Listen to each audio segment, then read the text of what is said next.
All right. So I've got a whole section. We got about 5 minutes left. I've got a whole section that talks about what to do with people in the pre-audience when you're in a webinar. And that would be you guys, people who show up early. Most of the time, they're just sort of left on their own and it's silence. And if you're like me, you show up early and then you actually, a lot of time flip over and just check your mail, right? And you're just like listening to the webinar for when it's going to start and stuff. And writing as many webinars for clients as I do, I do not like to leave the pre-audience undisturbed. I like to start telling them something. I actually have a story that I'm going to tell during the presentation today, which clocks in, by the way, at a pretty tight 18 and a half minutes. So I said 20 minutes, and I'm really think I'm going to be able to keep it to 20 minutes. But I actually talk about telling a story about the pre-audience and why you should have an anecdote. Maybe this isn't in, you guys are going to get something right now that's not coming up in the session, but I advise a lot of clients to tell an anecdote or a story about a goof up during the early days of the company, like when they were just being founded or just trying to get traction. As long as the company is more than a few years old, you can tell a story that's supposedly embarrassing about your, starting off, you thought you were going to have this kind of customer and you ended up with this kind of customer, or you did not realize that in your rent you did not include heat or something like that, right? Just to, humanize the company a bit prior to the official title card kickoff of the webinar. So I'm deliberately not doing that for this one, just so that I can point it out inside the session itself. So I imagine one or two more people might show up in the next few minutes.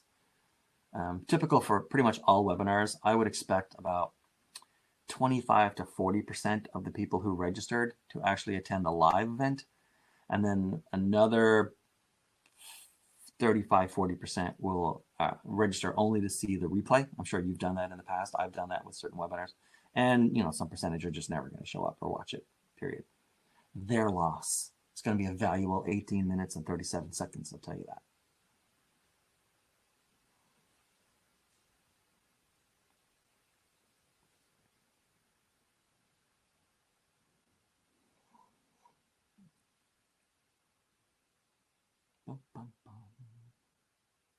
I could sing, but no one's going to want me to sing.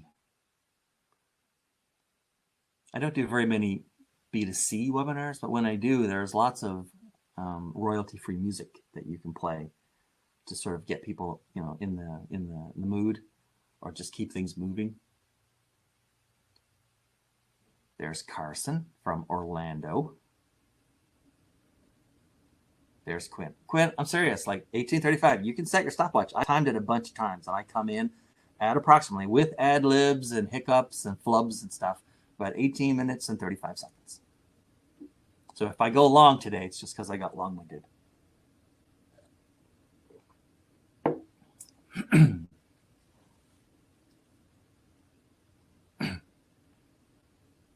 All right, 1 minute until noon, and then 1 minute after that for the late arrivers, and then off we go.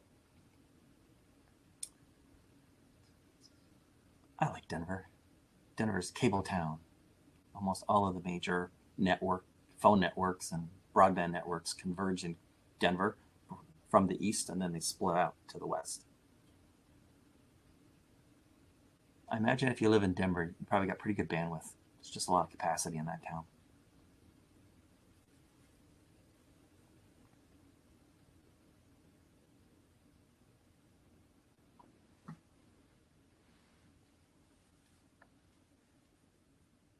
No, I don't think there's a downside, because as long as you don't have a licensing issue with it, then you'd want to have something with no lyrics that has sort of an up-tempo beat to it to sort of build energy for the folks who are waiting.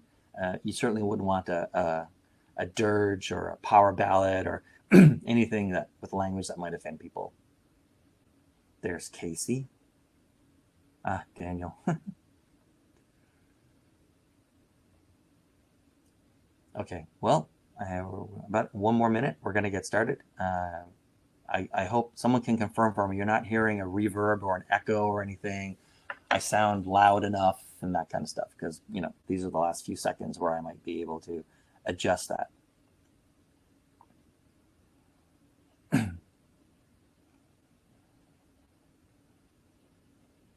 All right, wait for 12:01. I can remember the time when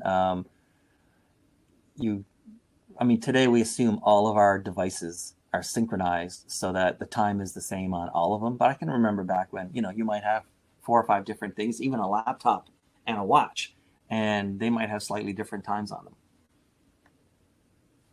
Thank you, Emerson. Gary Lowe, it's been ages. Up in Toronto. There's Jane Ann, another Canadian. A lot of Canadians in here. Okay, it's 12:01. Let's get started. I'm just going to jump right in. And in about 18 and a half minutes, I think we're going to be done. So let's get started. All right. So webinars are supposed to create change, right? That's why we do them. Sales webinars, educational, and leadership webinars, whatever. You're trying to change the audience. But audiences don't change if they aren't paying attention to you. So the first 5 minutes are about doing several things very quickly so you can move your audience. Let me see here. Sorry, folks. This is what happens when you're working on everything yourself. Okay. So you have to do several things in the first 5 minutes. And you have to do them pretty quickly to grab your audience, to keep them, and start moving everyone toward the change you want to see. Now, I'm Dean. As you know by now, I write what you hear during webinars and presentations, mostly for senior execs and salespeople. Oops, there we go. I spent my career in tech, and over the past 10 years, I've written about 2 a week.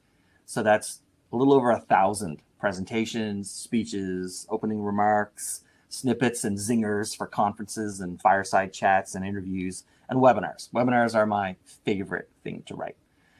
And just now I said that webinars are supposed to create change. Really, every kind of live event is supposed to create change, including this one. So talking about that, there's good news and bad news. The bad news is the structure or formula that we use now, it doesn't work. Everyone uses it because everybody uses it. Like title slide, housekeeping info, people slide, first slide, and you're talking about you, second slide, and you're still talking about you. Someone took the college lecture structure and brought it to webinars. They started at the wrong end. They started with the presenter and what that person wanted to say. They started with themselves. And if you're going to create any kind of change with a live audience, you have to start with the audience. The good news is now we know a lot more about audience behavior during webinars than we did when the old formula was first used in the late 1990s. And yet it's been that long. So we know what questions the audience members are asking themselves, and we know new formulas for structuring B2B webinars. This diagram with the cabling, this is my current go-to formula for when I'm ghostwriting business webinars. You can ignore everything on the left. We aren't covering that today. And on the right, you could ignore everything below number 3. We won't have time for those either. Today, we're going to deal with the first 3 audience questions, plus 2 concepts you probably haven't thought about before, but they're important if you want to get and keep audience attention.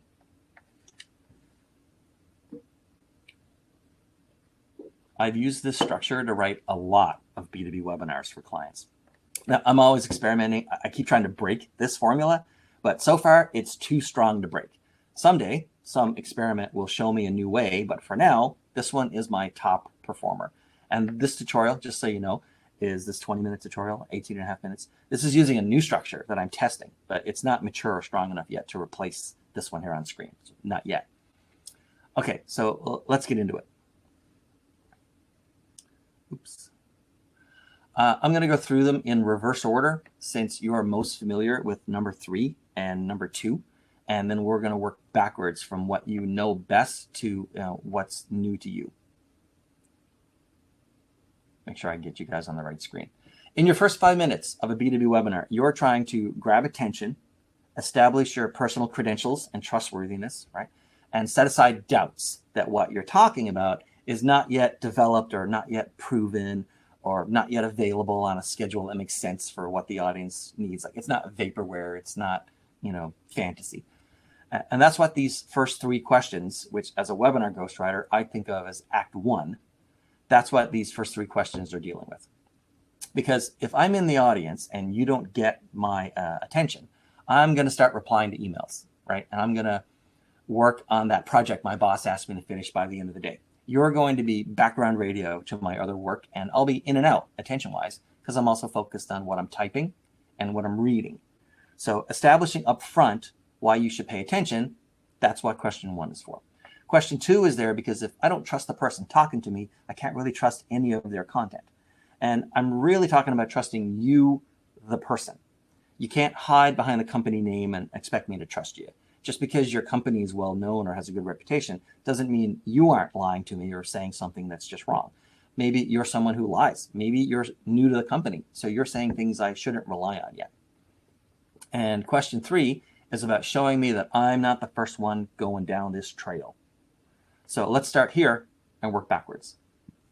In a corporate or sales webinar, this is where you put customer logos, question 3. This is where you put your press mentions and awards. This is where you provide details about the number of customers or the company's growth or how big it is or how impressive or how new it is, if that matters. And let's see. If you want to put a map of the world or a map of the country with all your offices on it, this is where that goes. You're doing that, and if you don't remember anything else, let me make sure I get it here.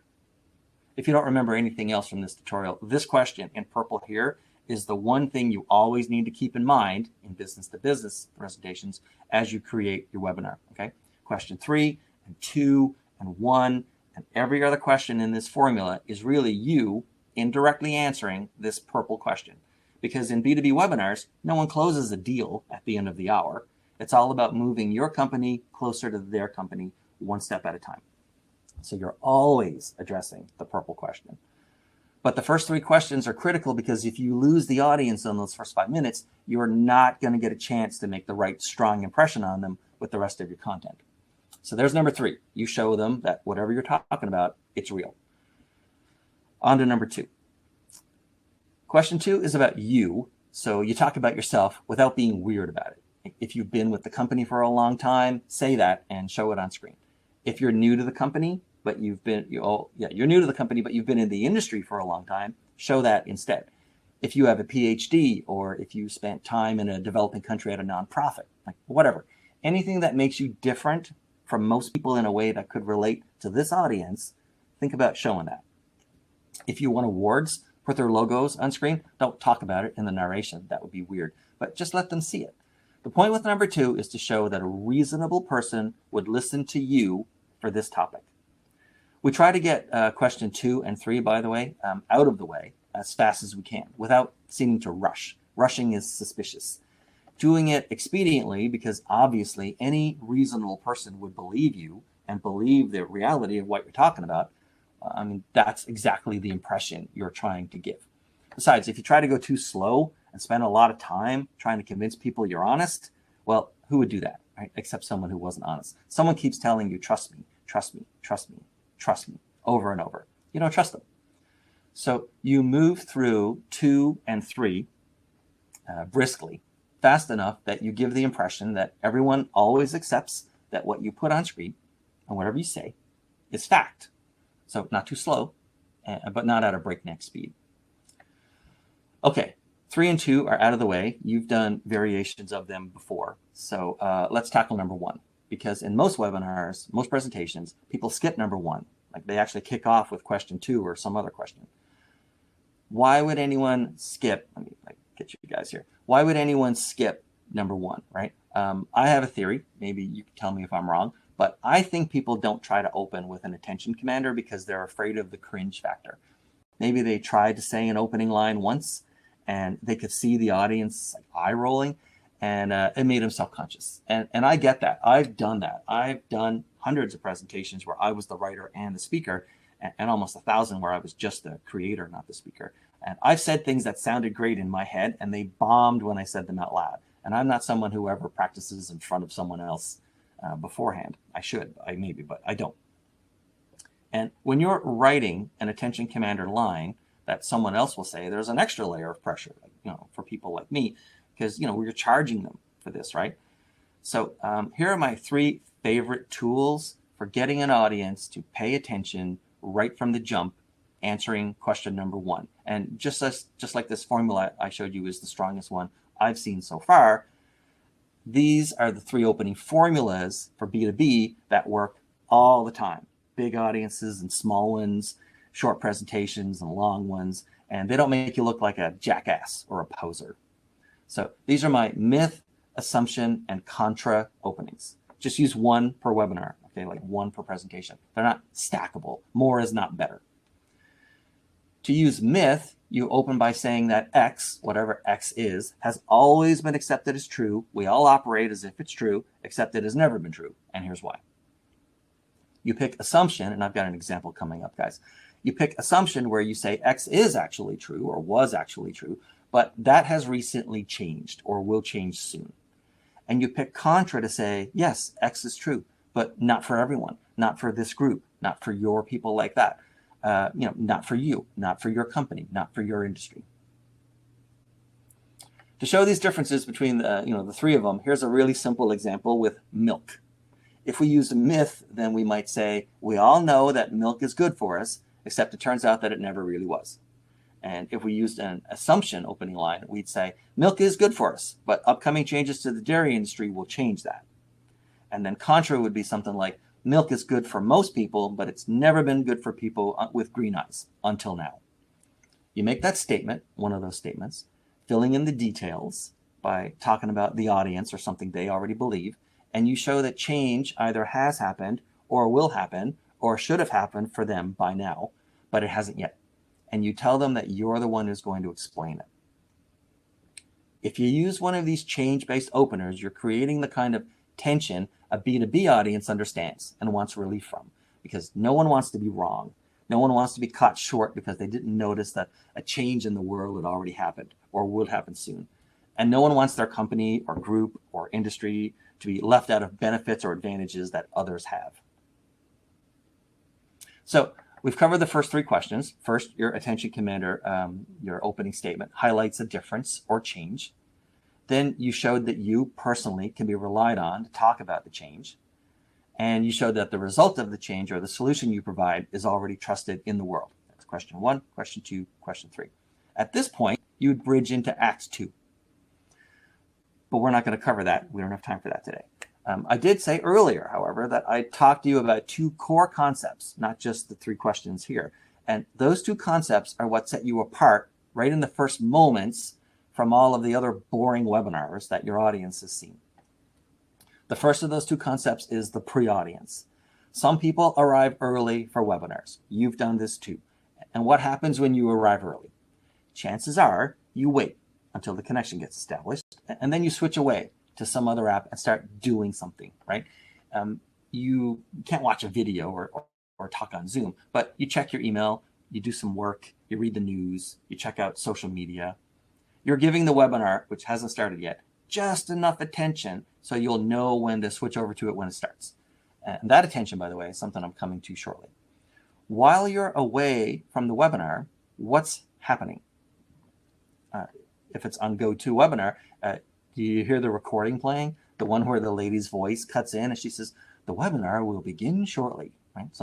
Sometimes the moderator is having a public-private conversation with Jenny about housekeeping stuff, like, hey, Jenny, is the chat window up and running? Right? And how about this? Is someone, and I actually did this earlier, is someone calling out the different names and places that people are from? Like, I see we have Rohit from Arlington. We have Josie from San Francisco. You see that more on B2C webinars, which this kind of is, but it happens sometimes on B2B ones too. This portion of your audience, the people who show up early on purpose, is called the pre-audience. And they're open to receive a message from you, but you're not giving them anything. You're wasting that opportunity. You could be framing them up so that by the time you get to the end of your webinar and start talking about your CTA, your call to action, they're the most likely people to perform that call to action. You're throwing away that opportunity if you don't prepare anything for your pre-audience.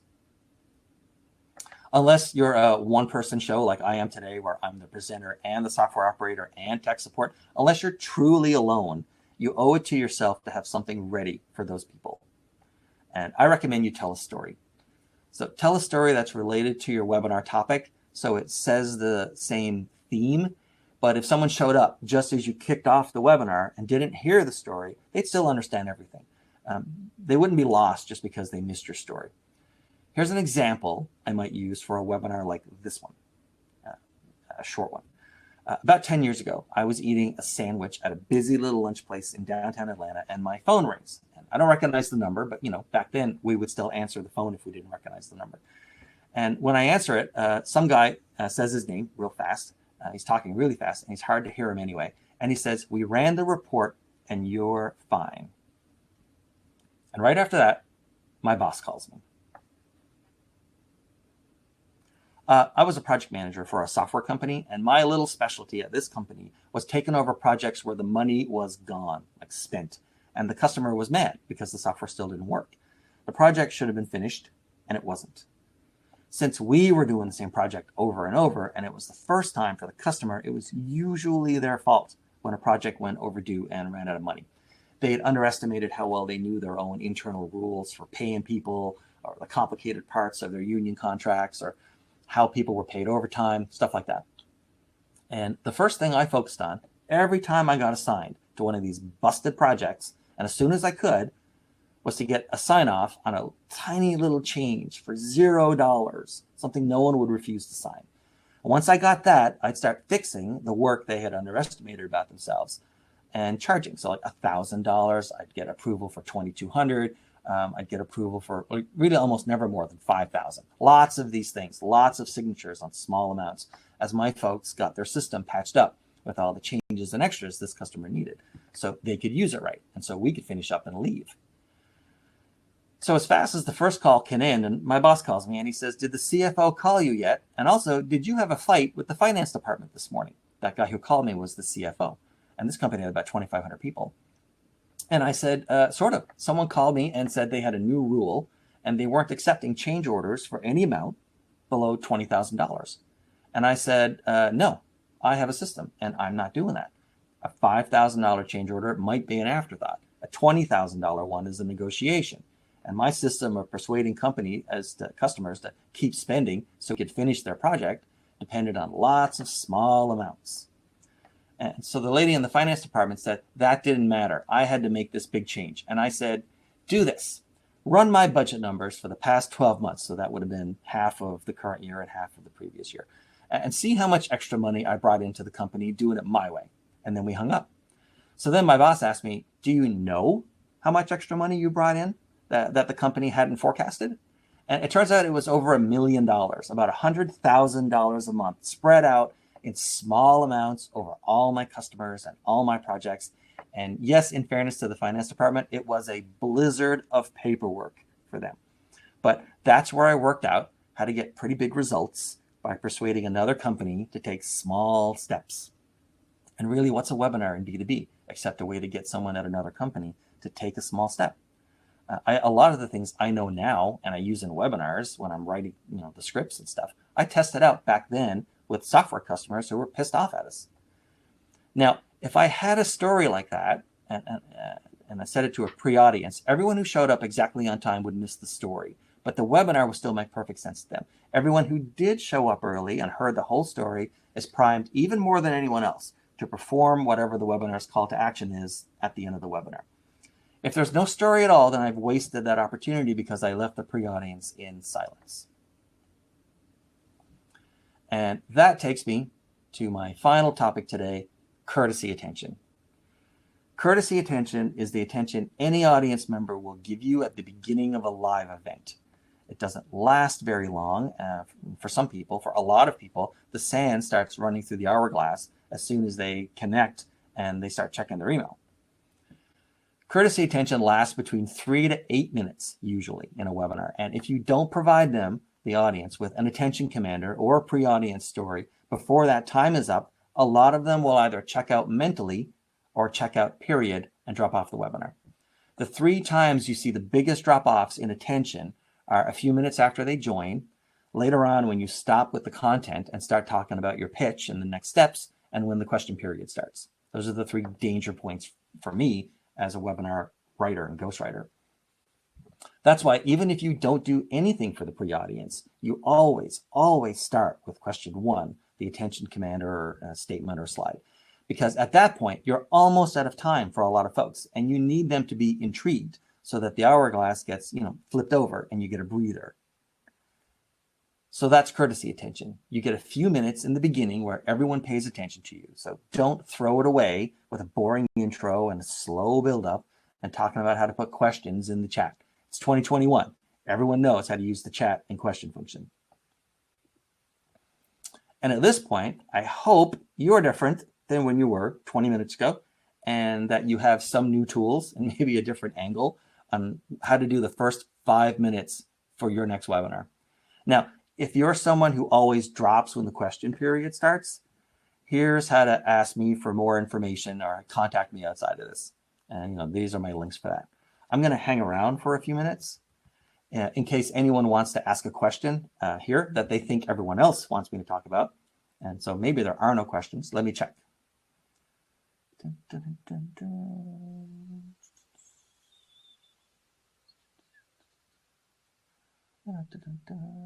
Oh, so many people. This is great.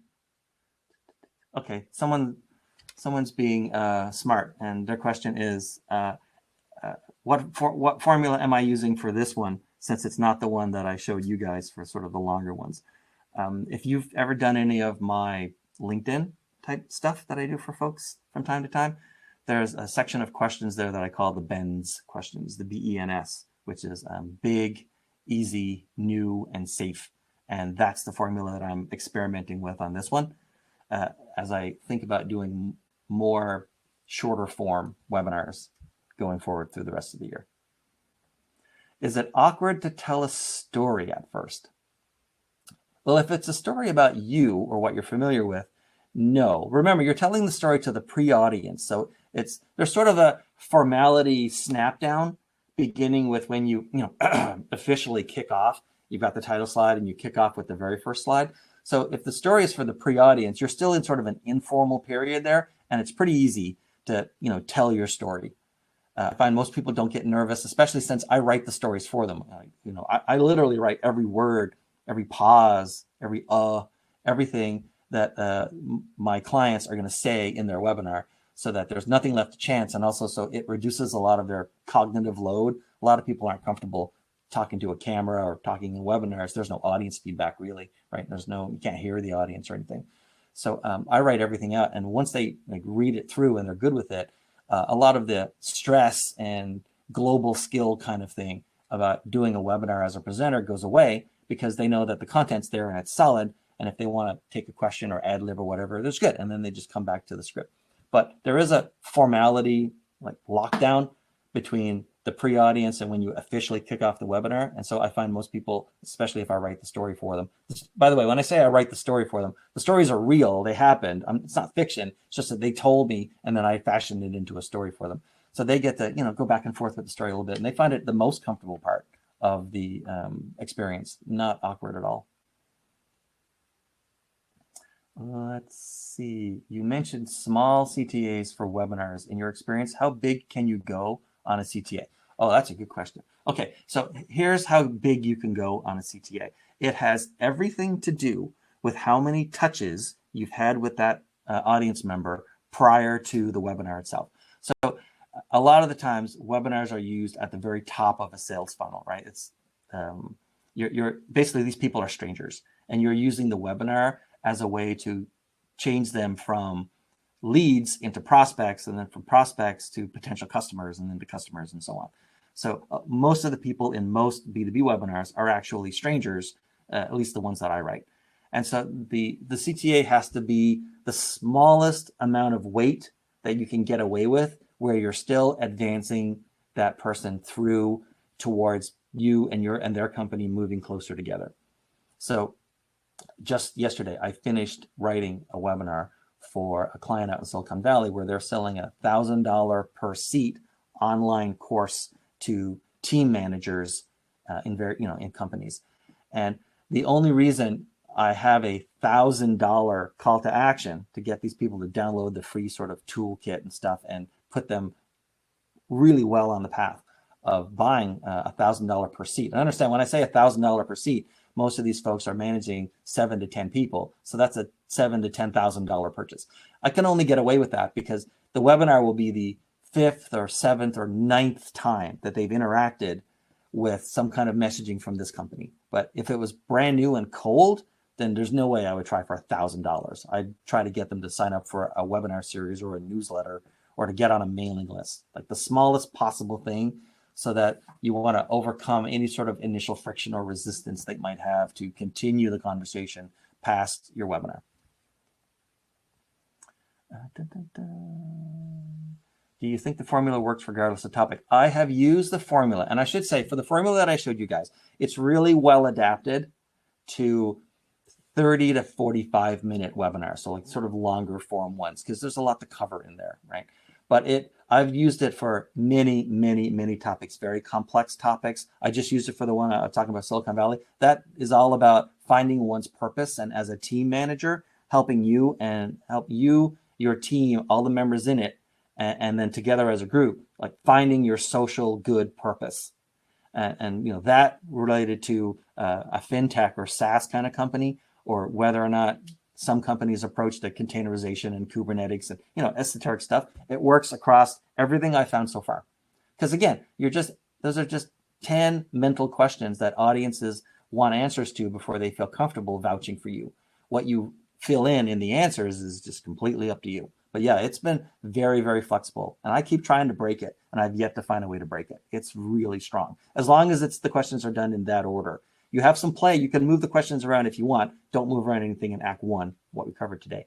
But for the rest of them, especially around Act 2, sure. And then something else for that formula, by the way, and in the replay, and if you want, I can send out that diagram.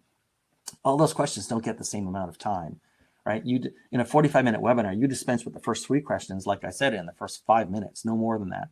And question 8, which is where you get to geek out on your features, that often takes up 40%. That one question takes up about 40% of the entire webinar. So they're not given an equal amount of time. You're moving through them at a pace that works for you. Just don't spend too much time in Act 1. You need to get those trust and authority questions out of the way as quickly as possible. How long do you think the pre-audience story should last? That's a good question. Generally, no more than 5 minutes. I think the one that I have today took about 2 to 3 minutes, no more than that. Stories, people's concept of time when they're caught up in a story, time seems to get suspended, right? We've all watched a movie, and if it was really compelling, you can't believe, like, wow, it's over already, and you know, it's been 90 minutes. But so the story, I would try to clock it in at no more than 5 minutes, because you don't want to start it really any earlier than 5 or 4 minutes before the official kickoff of the webinar, right? So it's not a second script or a second webinar, and you're doing it prior to the main one. 4 or 5 minutes is plenty. I think the storytelling canvas is a good script to buy. Okay, that might be. I don't have a way to look at that. I will say something though, Shlomo. I haven't looked at that link, but I do want to make a point story-wise about the hero's journey, sort of, you know, the monomyth, the Joseph Campbell, blah, blah, blah, blah, blah. That's fine for individual stories inside a webinar, and it's fine for the pre-audience story, right? It's a great structure. B2B webinars or messaging themselves do not lend themselves to hero's journey very well, and here's why. Nobody shows up. Nobody buys a ticket, goes in and sits down in a seat at a movie theater, and just as the opening credits come on screen, no one thinks to themselves, well, I'll tell you what, everything I'm about to see in this story about dinosaurs in space, everything in this thing better be true and verifiable, right? Nobody thinks that way. Everyone goes in with a willing suspension of disbelief that they're going to be taken on a journey and it's going to be fun and interesting. At least that's what they're hoping for. In a B2B presentation where there's a buyer, ultimately, hopefully, and a seller, everyone starts with this helmet of skepticism. It's kind of your job, if you're on the customer side, to be skeptical of some, if not everything, that a salesperson or a vendor is saying to you. And you cannot use hero's journey if you start off with skepticism in the audience instead of a willing suspension of disbelief. So Hero's Journey, and again, I don't know if your link takes me to Hero's Journey, but it's worth mentioning here. Hero's Journey will work in the pre-audience story, and it will work in individual stories inside the larger message, but the larger message itself will not lend itself. I've seen so many people try to contort themselves into making their, applying a Hero's Journey messaging to a B2B webinar, and it always fails, and the audience just feels like something's amiss. Even if they can't figure out why, the follow-up on the, who's clicking on the call to action and whatever, it's terrible. So I do not even try to use Hero's Journey for my stuff. Where do we get the steps you mentioned? If you go to ctowriter.com/hero, all of the questions that are there, as you scroll down about a quarter of the page, all the questions are listed right there. And then if you want, just send me an email, dean@ctowriter.com, and I'll mail them back to you. I'll mail you back an image. I'll even mail you back the whole slide deck if you want. Let's see. Do you use the same process for on-demand webinars? And do you recommend add or edit stuff for the replays for webinars? Oh, okay, that's a good question.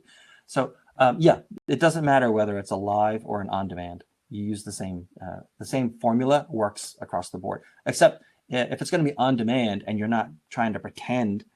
Some webinar companies, like this webinar company that I have to use, they do everything they can to make you have the replay as if, or on-demand webinars as if it's the live webinar. I'm not really like up for that, and so I like to take those videos and cut them down and give the audience just the core stuff, the meat, not the potatoes. But yeah, the structure of the formula works across the board. I use it for videos. When I write videos, I write it for speeches. It's super, super useful and flexible.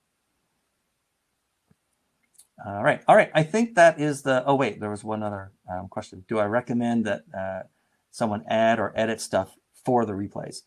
Yes. If you have the video editing capability, what I would do is I would see if you can intersperse the slides better, the graphics, with the someone speaking to camera like I am, and also if there are flubs or pauses or a lot of live webinars, there are there are hiccups. You can edit those out, and I recommend that. There's no reason to have the audience listen to something that wasn't intended for them to listen to and would just slow down their experience and possibly even contribute to them losing audience attention. So yeah, I would definitely edit the video. Oh, thanks very much, Carson. Okay, so if for the slide that's on screen right now, if you get a chance, just because it's kind of fun, go ahead and check out perfectlydescribed.com.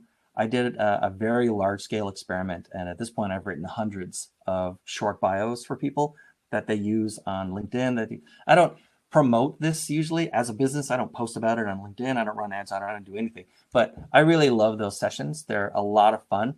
It takes about an hour. It's all done live. If you've never watched a professional copywriter write something, especially if you've never watched them write something about you and sum you up based on the answers to some questions, a lot of people find that a really interesting experience. And it's all done live in a Google Doc where you get to watch me as I sort of work through and suss out how you're going to be summed up, how we're going to grab someone's attention in the first line stuff. Those sessions are a lot of fun. And then let's see. Yeah, if you do work in a company that has a sales enablement group or has a CTO, not a CIO necessarily, but a CTO, or whoever's in charge of sales, a lot of those folks, nearly everyone, doesn't know that there are people like me who write for them. And so the summer, I don't know if you know this, but the webinar season and the sales season tend to be slow. This is the slow part of the year, June, July, and the first part of August. And so this is the time when I can take on new clients because I have bandwidth. Other than that, we are good to go. If there's no more questions, and I don't think there are more questions, thanks so much for showing up for this. And don't forget to keep an eye out for the email if you want to see the replay.